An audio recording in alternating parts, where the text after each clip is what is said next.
E a semana começa com a falta da referência das cotações em Chicago para os mercados de soja e de milho. Então, o mercado de soja acaba ficando um pouco mais esvaziado, sem essas referências. É feriado do Dia do Trabalho nos Estados Unidos. Os negócios em Chicago serão retomados às 9 horas, um pouquinho depois, né, das 9, horário de Brasília, da noite de hoje, para servir de referência para o pregão noturno que vai, né, até amanhã da terça-feira.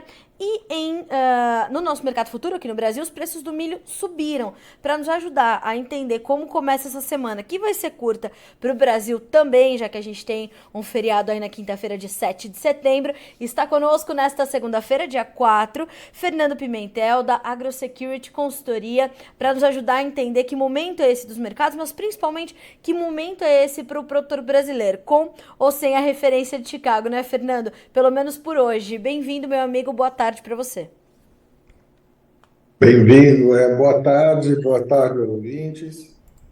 Hoje nós não temos a referência de Chicago, porque hoje é Labor Day, né, nos Estados Unidos, um feriado, então não tem pregão. Mas, de qualquer forma, a gente vai vendo e vai acompanhando os elementos do mercado, né, que a gente hoje tem algumas notícias, nós temos aí uma reunião do presidente da Turquia com o Vladimir Putin lá em Moscou, discutindo a questão de reabertura da saída do Mar Negro para os grãos da Ucrânia, enfim, essa discussão aí que já vem desde julho, né, quando houve o fechamento, né, das saídas por Odessa, enfim, bombardeios dos portos. E, inclusive ontem tivemos um bombardeio também em portos. Então, assim, é uma questão geopolítica complicada e que a gente não sabe muito bem aonde se apoiar, né? Temos outros elementos, a safra americana ainda está em curso, né? Saímos aí com os números do ProFarmer na semana passada. Enfim, a safra americana vai se fechando com números razoáveis, né? Não é uma safra perfeita, tem muitos problemas, temperatura alta, chuvas esparsas agora esses dias, mas vai recompor bem os estoques de grãos no planeta. Então, é um elemento baixista para nós ainda. Fernando, quando a gente olha, antes da gente entender um pouquinho da safra americana, quando a gente olha para essa questão geopolítica, essa questão da guerra, essa questão do presidente turco tentando fazer uma mediação ali das negociações, né, para a gente ter um novo acordo ou não ali na região do Mar Negro. Isso na volta dos negócios hoje em Chicago pode ser refletido, parte disso e mais o bombardeio que tivemos ontem. O trigo e o milho podem sentir um pouco mais nessa volta dos negócios? Cara, minha leitura é que eu acho que o mercado vai esperar por um posicionamento, uma resolução mais firme, né?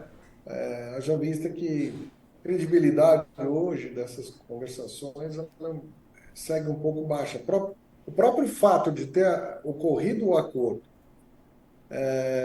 mas não tiveram, os russos não tiveram a contrapartida de liberação dos seus mercados de mercado financeiro, né, o acesso às operações de câmbio, enfim,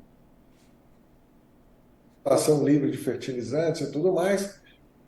Tudo isso foi colocado na mesa. E isso daí até agora não há uma resposta efetiva de liberar o SWIFT para os bancos russos, ou eliminar algum tipo de embargo que existe sobre a comercialização de fertilizantes também originários da Rússia ou da Bielorrússia. Então, é, a boa vontade do Erdogan, do presidente da Turquia, intermediando essa conversa, é um caminho, é um bom sinal, mas eu imagino que Chicago vai esperar algo um pouco mais concreto. Intenção só, eu acho que não vai fazer o mercado se mover.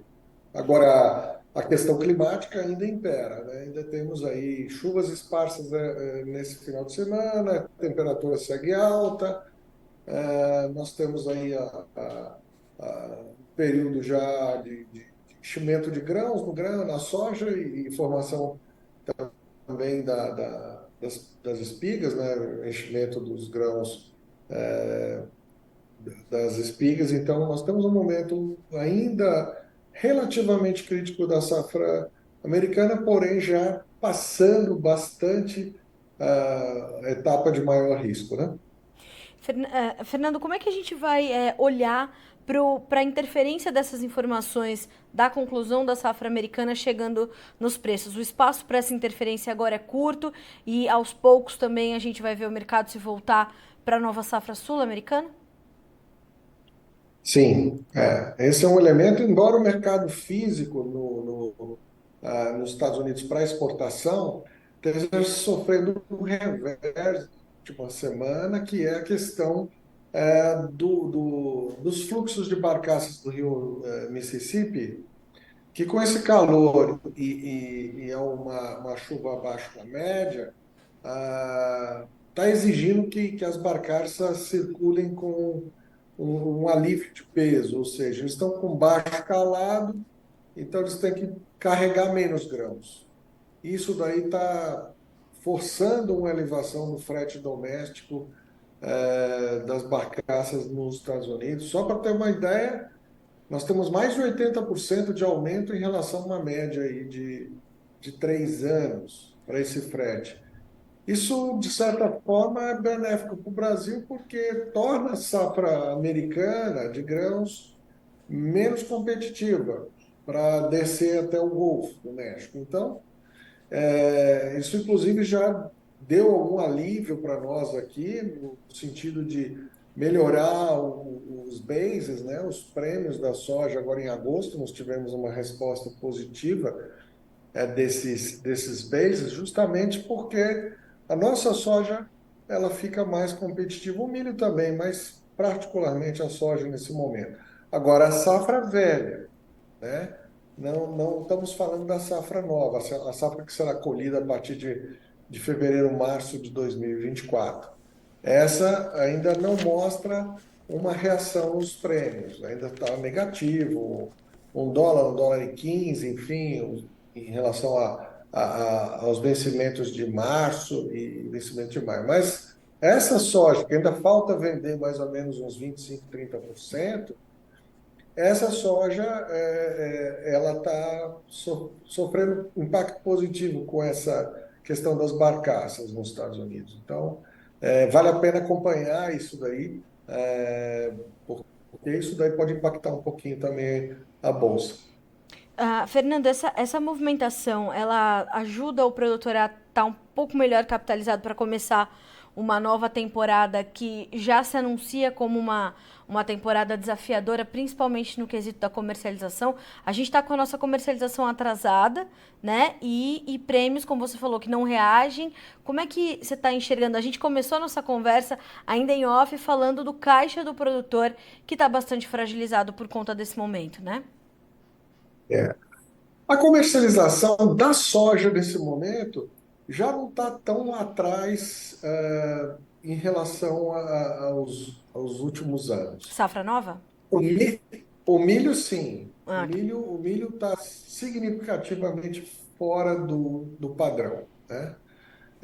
A soja, a gente, inclusive, eu não sei, eu coloquei, eu pedi para colocar um gráfico aí, se você puder claro, expor, da soja, né? Primeiro. Vamos ver primeiro os números da da soja. soja. Ótimo. Claro, vamos sim. Já tá na tela? Já tá na tela. Fernando, pode comentar à vontade. Então, você pode observar nesse gráfico que há uma venda, uma exportação em relação a 2022 bastante relevante, né, em termos de embarques. Agora, é lógico, ela vai caindo agora, à medida que a safra americana entra, né, você vê que em setembro a barra já é menor. Agora, se tiver esse problema no escoamento do Golfo, no Mississippi, é normal que o comprador, seja na Europa ou na Ásia, ele transfere um pouco de compra para o lado de cá. Então, nós podemos ter alguma sustentação ainda desse ritmo mais interessante aí de exportação para nós, à medida que nós estamos com Ainda os prêmios, apesar de estar um pouco positivo, ainda são relativamente fracos, mas você tem a possibilidade de ter a certeza de embarque, escoamento mais fácil, então você pode ter um pouco mais de demanda para a nossa soja agora nessa reta final aí dos embarques, né? Agora, Fernando, e quando a gente pensa na comercialização da safra 23-24 do Brasil, é um ponto de atenção para você? É algo que te preocupa? Sim, a nossa safra 23, 24, essa sim está atrasada. Essa está bastante atrasada, a propósito, porque, deixa eu pegar aqui, acho que eu tenho esse número, um minutinho, aqui. Nós temos, por exemplo, hoje, um volume de fixação da safra 23, 24, nós, na casa de 20%. Então, contra uma média de 35, 32%. Então, nós estamos atrás na safra 23, 24, e isso é um problema, porque gera uma imprevisibilidade para o financiador, né? Quem está financiando o produtor hoje já está vivendo algum grau de incerteza de pagamentos por causa principalmente do prejuízo ou até uma baixa margem que o milho está dando, que ele acaba contaminando o fluxo de caixa do produtor como um todo. O milho está com um preço hoje 40% abaixo do que foi negociado no ano passado. A comercialização está muito atrasada, e a liquidez, né, o volume de negociação por semana está sendo ainda um pouco tímido, e isso não gera caixa para o produtor. Então, já está gerando problemas no campo do crédito e na comercialização de insumos. E, Fernando, era Estamos uma. com um atraso Pois na não. entrega dos insumos. A gente Pode falar. já ouvia vocês falando, vocês analistas, consultores de mercado, especialistas nestes mercados, tanto de soja quanto de milho, que o produtor ia enfrentar esse momento de pressão em ambos os produtos, ia ter o seu caixa comprometido por conta dessa dinâmica mais lenta de vendas, nessa talvez menos oportunidades atrativas, talvez para venda de soja e milho. Como é que você tem visto o produtor olhar também para esse mercado de milho para tomar suas decisões entre ele ou a soja? É. Vamos projetar o nosso gráfico de milho, só para a gente entender a dinâmica Claro, também, sim, porque nós somos vítimas da nossa eficiência, vamos dizer assim. verdade. Gráfico na tela. Vítima, vítimas do nosso sucesso. Esse ano o Brasil deve passar os Estados Unidos como o maior exportador de milho. Estamos projetando aí algo em torno de 55 milhões de toneladas de exportação. Se olhar esse gráfico que está projetado aí, você vê que nós temos agora um crescente de exportação. Veja o volume fantástico de exportação agora em agosto, Sim. né? Mais de 9 milhões de toneladas em agosto, um recorde por mês. E você vê que para a gente atingir essa meta de 55, nós temos que ter essa barra oscilando aí entre 7,5 milhões e 9,5 milhões até dezembro. Aí nós vamos chegar lá nos 55 milhões. E é necessário que a gente tenha esse volume de exportação para equilibrar a oferta. Hoje nós temos uma oferta extremamente desequilibrada em relação à demanda. Temos muito milho, milho no chão, milho a céu aberto, milho em silo bag, e isso aí, é lógico, deixa o comprador numa zona de conforto grande. Isso explica por que o milho está tão depreciado no momento. E o milho, se você olhar 10 anos atrás, ele não era tão importante para o produtor em termos de fluxo de caixa. Mas agora ele é. Ele não é mais uma cultura, vamos dizer, de fundo de quintal. Ele é uma cultura cara, uma cultura que envolve tecnologia. Por ser uma cultura cara e tecnológica, ela gera riscos também. E o risco produtivo nós escapamos. A safra foi espetacular. Porém, o impacto que a queda de quase 40% nos preços, ela impactou de forma tão grande a margem, que era em torno de R$ 2.500 por hectare, caiu para 500, que ela Nossa. tirou muitos produtores do break-even. Então, por exemplo, aquele produtor que tem uma área 100% arrendada, enfim, que ele tem que pagar arrendamento para soja, e acaba precisando que o milho gere receita, resultado para ele, ele ficou a pé nesse aspecto, porque acabou que o milho não está dando o resultado esperado. Para a safra de inverno, potencial redução de área de milho. Nós já estamos vendo notícias de substituição de área de milho por algodão, nesse caso dos grandes produtores, mas eles, apesar de serem poucos em termos de Brasil, talvez 700 produtores aí de algodão hoje, um pouco menos, eles são muito grandes em área. Então, essa área migrando do milho para o algodão já vai impactar a média nacional aí de crescimento, enfim, e de número absoluto de plantio. E ainda vamos ter aqueles casos de inviabilidade econômica do milho em algumas regiões, ou no caso de alguns arrendatários, áreas novas ou áreas que não têm uma produtividade muito boa, acabam ficando sem a oportunidade de resultado. A queda de tecnologia esse ano, para mim, ela é praticamente certa, tanto na soja quanto no milho. Nós vamos voltar àquele passado que a gente tinha, onde o produtor que aplicou ali 450 quilos na base, 500 quilos na base para a soja, por exemplo, por hectare, esse ano ele vai reduzir 50, 100 quilos, porque ele entende que tem uma reserva nutricional ali naquela área dele. No caso do milho, ele pode partir para um híbrido de qualidade inferior, um híbrido mais barato, colocar um pouco menos de nitrogenado. Então, nós vamos ver esses reflexos tecnológicos agora, por causa do resultado, por causa da disponibilidade de caixa. O produtor ele é muito rigoroso e muito zeloso na sua tecnologia, no que ele planta, a qualidade dos produtos quando ele tem uma sobra de caixa. Agora, o inverso ocorre também. Quando o produtor fica apertado no seu resultado, ele acaba mudando um pouco o padrão de tecnologia, algumas coisas como fertilizantes especiais, condicionadores do solo, ele acaba não colocando, e ele vai acabar reduzindo um pouco a adubação radicular e tal. E isso daí é normal, já aconteceu no passado, já aconteceu na safra 2004, 2005, depois aconteceu em 2017 em algumas regiões.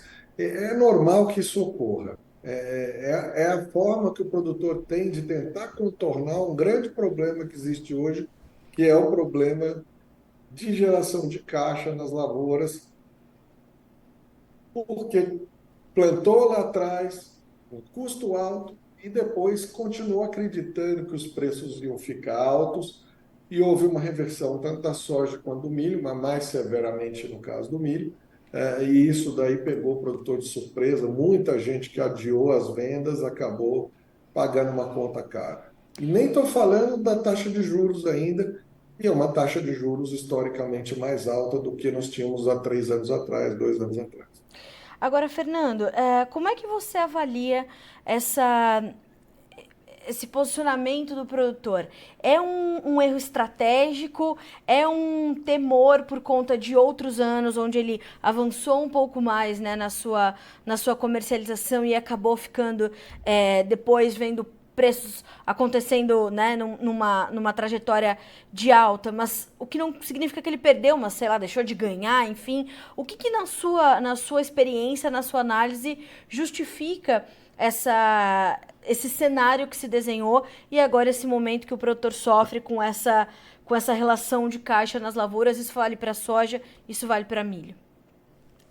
É exatamente o que você está colocando. O comportamento ele deriva de experiências ruins. Então, o que aconteceu? Em 2021, quem vendeu a soja antecipada amargou, vendo a soja subir de preço, sair de 70, 80 reais para 170, enfim. e ele ficou com aquele gosto amargo. E o que que ele fez? O ano seguinte ele inverteu, ele perdeu. Tem gente que perdeu aí, e no ano seguinte, 2022, pegou a safra 2022, 2023 e fez o contrário. Não quis fazer barter, não fez sua soja antecipadamente e ficou segurando para ver o grão subir. E perdeu de novo, porque aí viu a situação se reverter. O grão, ele comprou o insumo caro e acabou vendo o grão comprimindo sua margem e muitas vezes ficando até negativo. Então, esse produtor que não trabalhou com o conceito do preço médio, de fazer um escalonamento na venda, eu sempre falo isso há anos que eu faço palestras e tal, eu falo, gente, ninguém acerta o pico, né? Eu sei que o produtor ele quer se dar bem na comercialização, mas é fundamental a gestão de risco comercial. Ele ter que trabalhar um escalonamento da venda, mesmo ele tendo a má sensação, a sensação de que não é o melhor momento dele estar vendendo alguma coisa, tendo escalonado para construir um preço médio. Então, pensando nisso, o que aconteceu em 2021? Vendeu-se muito antecipado e em 2022 vendeu-se muito pouco antecipado. Quer dizer, foram dois cenários e dois ambientes comerciais totalmente distintos.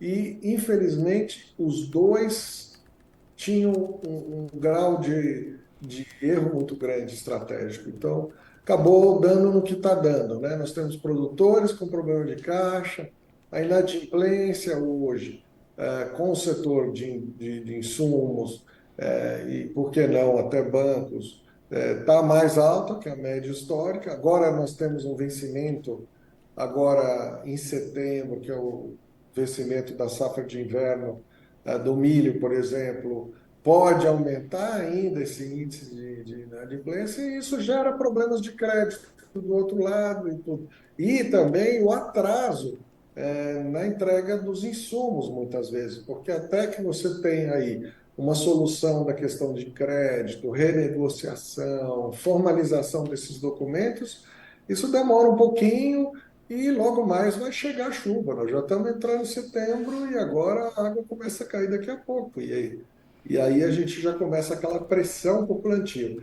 Então, se nós tivermos um plantio atrasado da soja, isso vai atrapalhar também a segunda safra de milho, que é outro fator que pode acentuar uma eventual redução de área, enfim, redução de tecnologia, conforme eu adiantei. Fernando, te preocupa mais uma cultura ou outra? Porque a gente tá falando, você falou, né? 40% menos o preço do milho. A gente já sabe que o milho já não fecha a conta para a safrinha 24, segunda safra 24, né? Já é uma safrona, segunda safra 24. A soja também já começa a apertar muito a corda no pescoço do produtor para margens da safra 23, 24. O plantio tá prestes a começar, ou as duas culturas agora elas podem ter um impacto bastante pesado aí na rotina do produtor brasileiro? Sim, as relações de troca, vamos lá. Nós estamos praticamente voltando ao normal nas relações de troca da soja, por exemplo, né?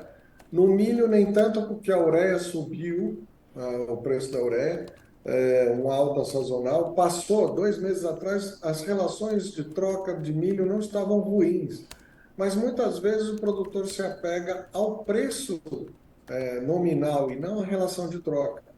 É fundamental que o produtor veja essa paridade como uma oportunidade, né? E eu acho, o que que nós estamos vendo? Nós vamos ter um contrafluxo. Eu falo, o pessoal fala, é uma crise. Eu não entendo como crise, eu entendo como um freio de arrumação, né?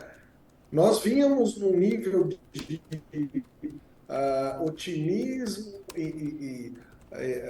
né? E assim, o produtor aumentando área, se a gente olhar aí gráficos de evolução de área, a gente vê que realmente existe uma consistência nessa evolução de área de plantio de soja, de aplicação de tecnologia, de abertura de áreas novas. e também no milho o investimento em tecnologia. O resultado está aí, temos safras excelentes. Ocorre que do outro lado, apesar de nós termos aí a demanda de exportação, enfim, nós temos uma, um momento de ajuste, porque estamos tendo uma safra grande também nos Estados Unidos. Do lado de lá, nós temos uma China talvez entrando num processo de maturação, maturidade da sua economia, com crescimentos ali, talvez aí entre 5%, 7%, talvez ficando até um pouco mais abaixo disso. E isso daí está refletindo em todos os ambientes de negócio, metais, energia, tudo isso. Então a gente agora tem que ter um pouco mais de entendimento do quadro lá fora, tanto essas questões do Mar Negro, como a demanda chinesa, e entender isso que nós vamos ter de crescimento daqui para frente, depois dessa lição amarga que nós estamos tendo aqui na soja no milho. Fernando, eu queria chegar nesse ponto contigo. A gente tem essas recomposições de estoques, essa recomposição da oferta, perspectivas de safras grandes, mais uma vez, nessa próxima temporada do Brasil. Como é que você monitora e avalia a demanda nesse momento? Você falou dessa maturidade da economia chinesa. Quando a gente pensa na demanda, claro que a gente pensa na China. A China está levando mais milho também, mas me parece que de uma forma mais contida, mais tímida, né, mais cadenciada do que em outros anos. Isso também É, deixa essa pujança dos preços mais contida também quando ela acontece? sim. Eu acho que isso reflete no preço que nós estamos vendo, isso não só aqui, mas na safra americana, a Bolsa de Chicago, né? Nós tivemos aí milho a 6,40 hoje, né? Está bem abaixo disso, soja chegou a bater 17, né?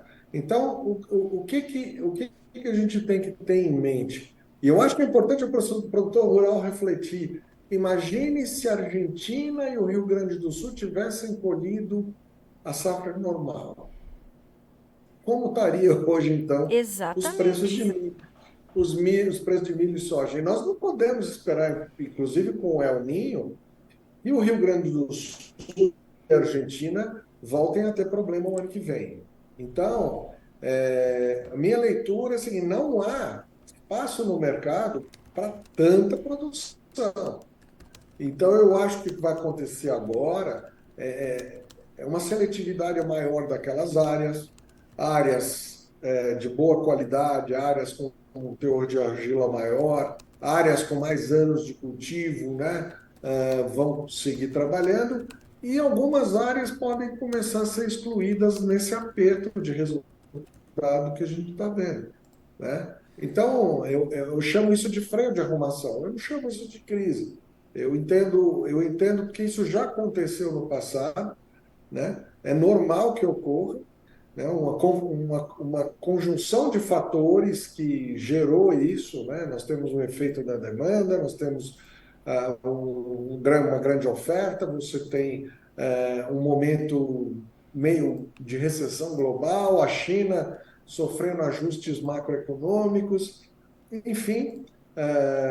Outro dia eu estava vendo um gráfico, inclusive, que mostra que agora o comportamento do chinês se assemelha muito ao comportamento do consumidor japonês, mais pela via conservadora, né? Poupando mais que comprando, consumindo e etc. Se isso de fato for uma verdade, isso muda o cenário de negócios, né?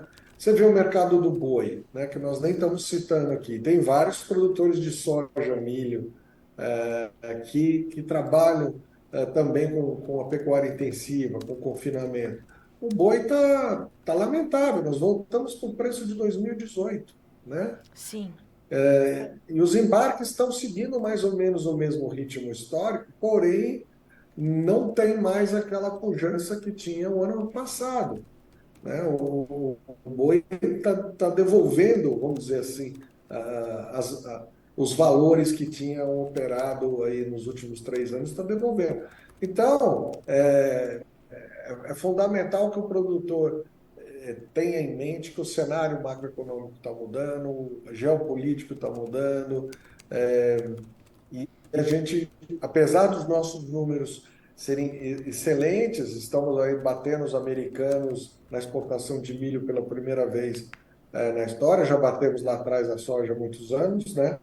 É sucesso da nossa competência em produzir, só que agora nós temos que ter um pouco mais de planejamento individual dos produtores, Sim. e isso daí acaba que vai gerar alguns ajustes aí na demanda de insumos, provavelmente, que aí traz um ciclo interessante, porque os insumos caindo, mesmo com esses preços deprimidos de milho e soja, acaba que o produtor vai ter aquela sua participação de resultado um pouco melhor, né? Em cima não da alta dos grãos, mas em cima da queda do custo de produção, que eu acredito que vai ocorrer aí mais adiante. Momentos como esse deixam muito claro que as commodities são cíclicas, né, Fernando? E o produtor precisa fazer não só esses ciclos trabalharem a favor dele, mas tê-los nesse planejamento, como você falou, nesse planejamento pessoal, nesse planejamento individualizado, personalizado, né? Para cada propriedade, para cada produtor, porque cada vez mais a sobrevivência na atividade vai depender disso, né? Sim, sem dúvida. A gente tem que ter em mente que problemas como a Argentina, como o Rio Grande do Sul, não ocorrem toda hora. Temos que erguer a mão para o céu, que nós temos hoje uma indústria até pujante e crescente de etanol de milho também, que está gerando alguma demanda para essa produção excedente. As nossas vias de escoamento, né, dos portos, os portos do Arco Norte, agora estão, inclusive, batendo o recorde de exportação em relação a Santos. Então, são todas notícias positivas também que nós temos aí, que não tínhamos no passado, tanta possibilidade de escoamento da nossa safra. Agora, temos que olhar para a armazenagem. Veja que a gente se preocupou em Urgente, né? produzir mais, mas não se preocupou em ter condição de armazenar. Então, no momento que você tem uma redução do fluxo de embarques, de exportação, enfim, de demanda, seja interna, seja externa, por qualquer motivo que seja, e pega você sem uma capacidade de armazenar, sempre confiando que as coisas vão andar no ritmo de sempre. Poxa, pegou tanta gente com dificuldade aí, muita gente correndo para comprar silo bag, tem milho lá espalhado na BR-163 pelo chão. E isso daí é uma amostra de que a gente, seja no contexto do Estado brasileiro, seja no contexto da iniciativa privada ou do indivíduo produtor, que nós não temos planejamento. Simplesmente pisamos no acelerador. Bom, Fernando, a gente vai monitorar e certamente com as suas análises sempre melhor, né? A gente consegue enxergar com mais clareza. Eu quero muito te agradecer por esse viés que a gente deu nessa entrevista hoje, que não temos a referência de Chicago, né? Tivemos até algumas pequenas altas ali no milho, mas por levarmos essa análise para um espectro mais amplo de caixa, de renda, de margem, que é de fato o que o produtor precisa ter no horizonte dele, né? Mais uma margem de resultados efetivamente do que de preços. Então, obrigada mais uma vez por começarmos juntos a semana, o mês de setembro, que é um mês importante para o produtor brasileiro, é um mês de início de safra. O planejamento precisa ser refinado e apurado, né, de tempos em tempos. Então, obrigada mais uma vez por estar conosco nessa segunda-feira. Foi realmente muito importante para a nossa audiência ter a sua participação hoje. Obrigada mais uma vez. Eu agradeço e desejo a todos que vão começar o plantio de verão uma boa sorte. Nós não podemos ter perdas na produção. Espero que todos colham muito bem e tenham aí uma recuperação no seu resultado, no seu negócio. Se Deus Obrigado pela quiser. audiência. Eu que agradeço. Fernando, obrigada. Portas do Notícias Agrícolas sempre mais do que abertas para ti, meu amigo. Obrigada. Boa semana. Até mais. Você.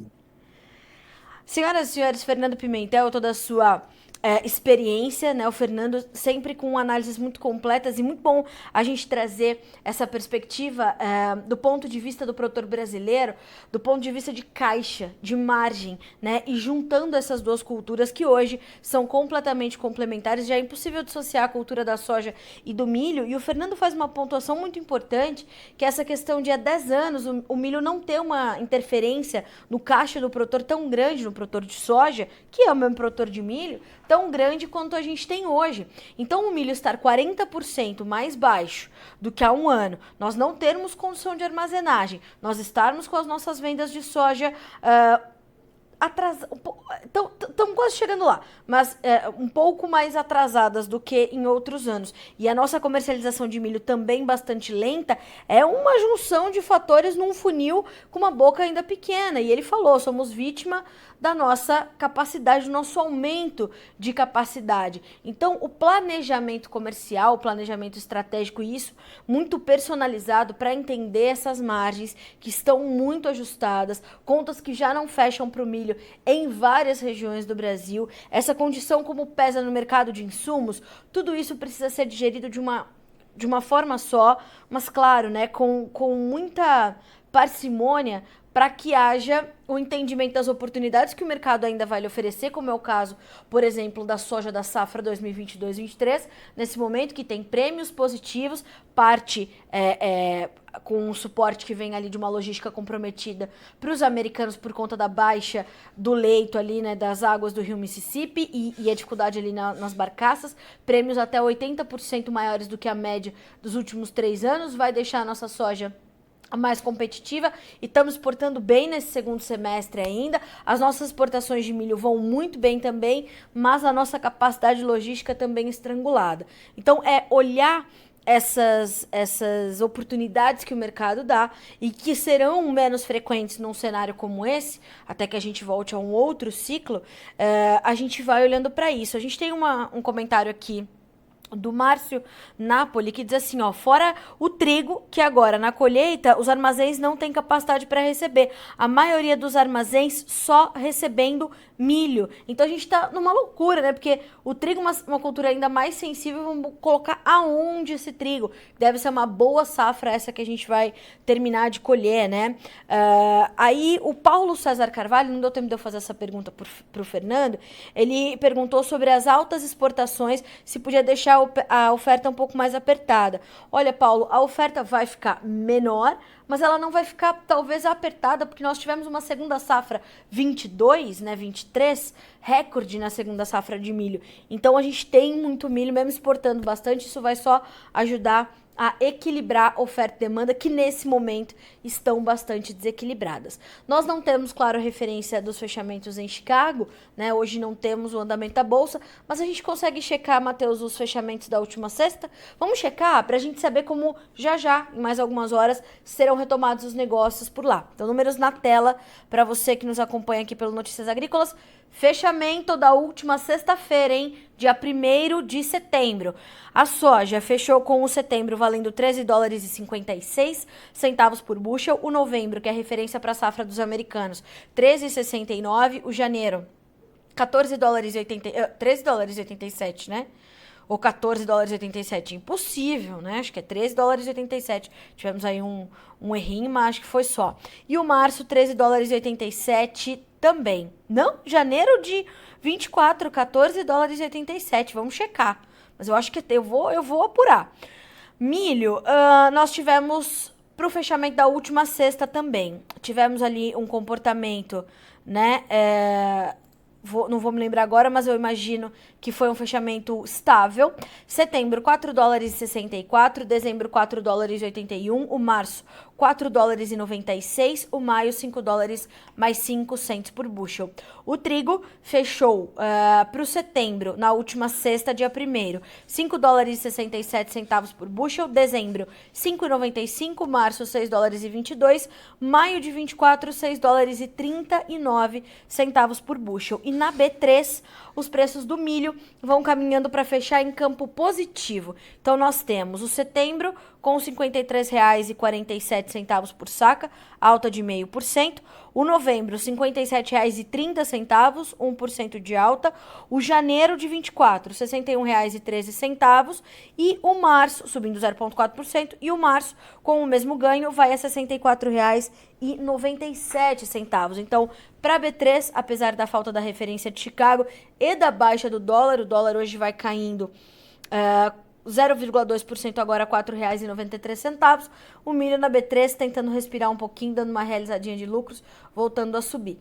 Então, essa é a sua segunda-feira, é assim que começa a semana. Hoje, às 9 horas, horário de Brasília, 9 da noite, recomeçam os negócios em Chicago, tá? Que é a nossa referência para o início do pregão noturno. Então, fique de olho, claro que essas informações você vai chegando aqui, né, com essas informações em primeira mão para você aqui no Notícias Agrícolas. O pessoal da Agtech de Camalhão. Entrei agora no site, não vi se alguém perguntou sobre o preço do trigo na colheita, como ficará. Não perguntamos, não tratamos muito do trigo, pessoal da Agtech, mas vamos colocar isso na pauta e entender como ficam os preços do trigo no mercado brasileiro nesse momento de colheita. Já estavam um pouquinho pressionados, vamos ver como é que as coisas ficam a partir de agora, né? Vamos acompanhar. Senhoras e senhores, a gente fica por aqui com este boletim, mas na sequência, às 17h30, horário de Brasília, tem Conexão Campo Cidade, então ao vivo para você participar e acompanhar esse time de gigantes que hoje tem Abraleite aí no pessoal do Conexão Campo Cidade para tratar de tudo isso que estão vivendo os pecuaristas leiteiros. É crise no preço, artista falando o que não sabe sobre a produção, ONG falando coisa que não sabe sobre a produção. Então vale a pena você acompanhar, tá? E amanhã, às 8 horas, em ponto, horário de Brasília, a gente se vê no Bom Dia Agronegócio. Combinado? Até amanhã.